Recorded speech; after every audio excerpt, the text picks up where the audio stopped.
咁藝術油漆啦，咁呢啲就喺淘寶幫客人去訂，去安裝上去咁樣啦。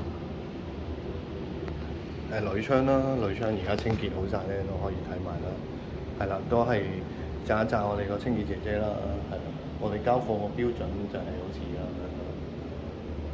都好乾淨嘅，的確係。咁鋁窗啦，呢個叫多點座啦。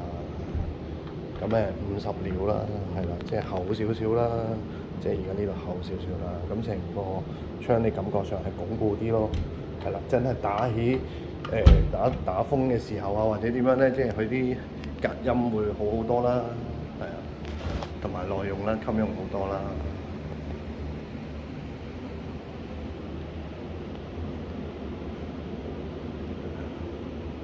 係啦，呢啲天花燈都係好嘢啦。咁啊，睇埋主人房入邊啦，我哋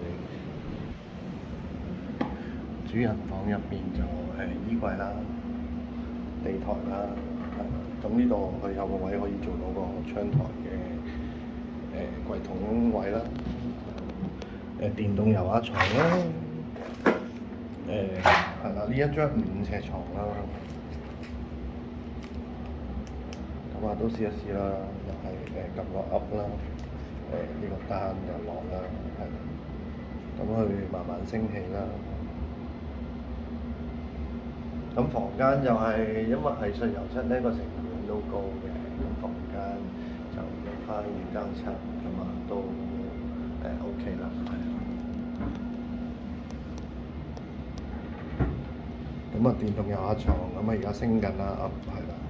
咁啊，主要我哋擺嘢嘅空間就呢兩個位啦，一左一右。咁啊，點解我哋成日會咁樣設計咧？要有呢個而家我哋呢個地台，跟住再一個電動油壓床咁樣咯。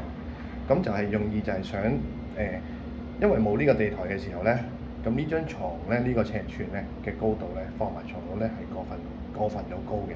咁你每一日上落床好辛苦啦，因為我哋想有一定嘅高度，令到呢個空間會大一啲，可以擺到大嘅篋啊，儲物量再多啲，所以就成日都會有呢一類型嘅設計咁樣咯。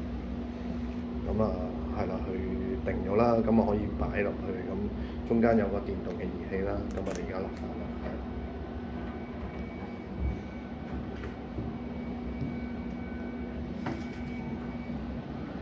咁嗱，因為而家實物見到出嚟啦，咁啊，其實放低咗之後就同個床板啦，未放床嘅時候就喺呢度啦。咁其實呢個高度就如果放埋咗床嘅時候咧，就會高過呢個床頭櫃少少嘅。咁先呢個地台上落床先係一個正式嘅標準床嘅高度啦，因為太高同太矮都唔係太好噶嘛，咁所以我哋就要有一個地台嘅設計，跟住先上床。咁其實都係用意都係想盡量多一啲儲物嘅空間，係啊，同埋個觀感上唔會話好壓迫咯，因為留翻啲即係較高身嘅空間咁樣。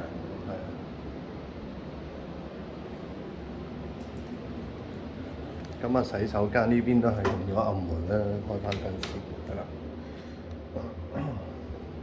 咁呢邊有個條子暗門個設計啦，係啦，追翻呢一邊個條子去做一個 design 咁樣啦。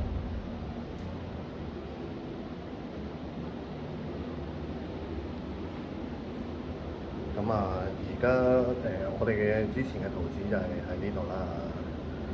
咁實物嚟講咧，係啦，出咗嚟個實物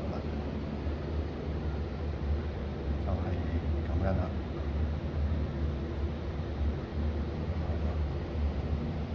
大門口位係飾物櫃，試下定畫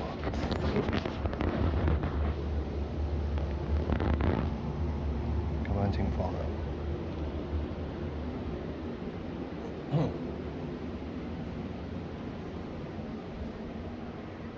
呢邊呢張圖就係廁所門口同埋呢一組